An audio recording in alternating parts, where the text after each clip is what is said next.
Itinutulak sa Kamara na doblehin ang pensyon ng mga senior citizen bilang pagkilala sa kanilang dignidad at ambag sa lipunan. Yan ang ulat ni Vel Custodio. 12 milyong lagda para sa matatanda.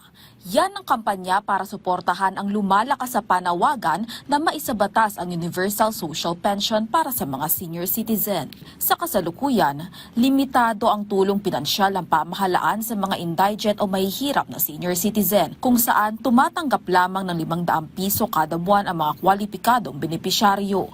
Kaya naman, isinusulong ni House Committee on Senior Citizens Chairperson at United Senior Citizen Party List Representative Milagros Aquino magsaysay na doblehin ang monthly pension, kung saan hindi bababa sa 1,000 kada buwan ang pensyon para sa parehong indigent at non-indigent senior citizens. Kasunod nito, tinurn over na kahapon ang unang batch ng mga lumagda sa kampanya na nakakalap ng 2 milyong pirma na layuning maisama sa priority bills ni Pangulong Ferdinand R. Marcos Jr.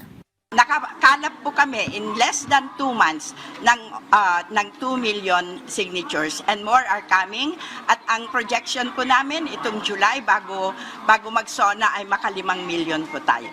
Ayon kay House Speaker Faustino Bogie III, ang nasabing panukala ay hindi lamang simpleng ayuda, kundi kinikilala nito ang dignidad at ambag ng mga nakakatanda sa lipunan.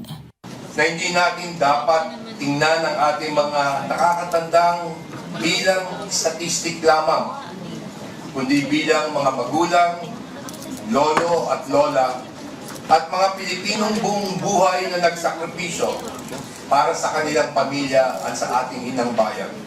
That is why the Universal Social Pension is not simply about assistance. It is about dignity, gratitude, and compassion. Given the cost of medicine, food, and healthcare, our seniors must be provided support to help them afford all of their basic needs. Isinalang na sa House Committee on Appropriations ang Universal Social Pension Bill na target maaprubahan para sa pagbasa sa plenaryo ng Kamara. Vel Custodio para sa Pambansang TV sa Bagong Pilipinas.